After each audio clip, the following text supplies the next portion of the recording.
नमस्कार, आप देख रहे हैं आगाज फर्स्ट न्यूज और मैं हूं यति आपके साथ। जम्मू कश्मीर में नया सरकार का गठन हुआ है, इसके बाद वहां के हालात कैसे हैं, आज के इस खबर में हम आपको यही जानकारी देंगे। अनुच्छेद 370 हटने के बाद पहली बार जम्मू कश्मीर में चुनाव हुआ।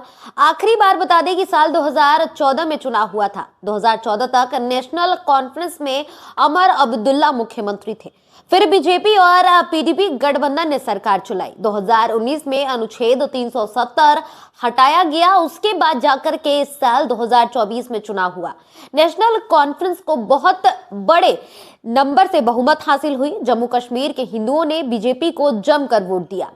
आतंक के साए में पिछले 10 साल से रहा जम्मू कश्मीर, अब विधानसभा चुनाव वहां पर हो चुके हैं। परिणाम आए 2014 से 2024 के बीच 10 साल में जम्मू कश्मीर का राजनीतिक परिदृश्य भी बदल गया। 2019 में अनुच्छेद 370 हटने के बाद कश्मीर घाटी की राजनीतिक हवा में ही पूरी तरह से बदल गई। केंद्र शासित प्रदेश के नए स्वरूप में आने वाले इस राज्य में आखिरकार साल 2024 में यानी कि 10 साल बाद फिर से विधानसभा का चुनाव बचा और बिगुल जो है वो फूका गया, जिसके बाद चुनाव हुआ। बता दें कि हरियाणा के साथ ही जम्मू कश्मीर और जो भी चुनाव के परिणाम सामने आए वो सभी को काफी चौंकाने वाले थे। इन परिणामों में नेशनल कॉन्फ्रेंस को स्पष्ट जनादेश दिखाई दिया।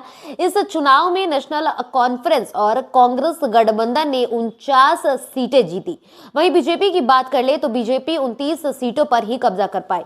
महबूबा मुफ्ती की पीडीपी को सिर्फ 3 सीटें मिली। वहीं अन्य छोटी पार्टियों ने मिलकर 10 सीटें हासिल की। उमर अब्दुल्ला जम्मू कश्मीर के केंद्र शासित प्रदेश बनने के बाद पहले मुख्यमंत्री बने हैं।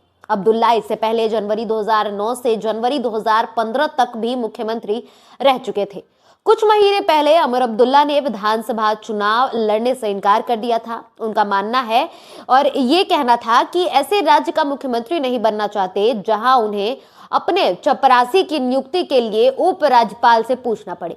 हालांकि बाद में उमर अब्दुल्ला ने अपना मन बदला और 2 सीटों पर यानी कि बड़गांव और गांदरबल से चुनाव लड़ा और दोनों ही सीटों पर उनकी जीत हुई। चुनाव में अनुच्छेद 370 और पूर्ण राज्य की बहाली बड़ा मुद्दा बनी और अब जाकर के जम्मू कश्मीर की हवा बदल गई है। जम्मू कश्मीर के लोग बढ़ चढ़कर उमर अब्दुल्ला को स्वीकार रहे हैं। इस बीच बता दें कि जम्मू कश्मीर जो पहले आतंकवाद के लिए जाना जाता था, ये भी वहां पर काफी कंट्रोल हुआ है और अभी के सरकार में उमर अब्दुल्ला खुलकर लोगों के बीच जा रहे हैं, लोगों की बातचीत सुन रहे हैं। 370 हटने के बाद कई तरह के बदलाव जम्मू कश्मीर में हुए और इसमें से सबसे बड़ा जो एक्शन है वो आतंकवाद को लेकर हुआ। सिक्योरिटी काफी मजबूत कर दी गई जम्मू कश्मीर में और पूरी तरह से जम्मू कश्मीर के लोग अब सिक्योर फील करते हैं। अभी इस खबर में इतना ही। देश दुनिया और बिहार झारखंड की तमाम खबरों को देखते रहने के लिए बने रहे आगाज फर्स्ट न्यूज के साथ।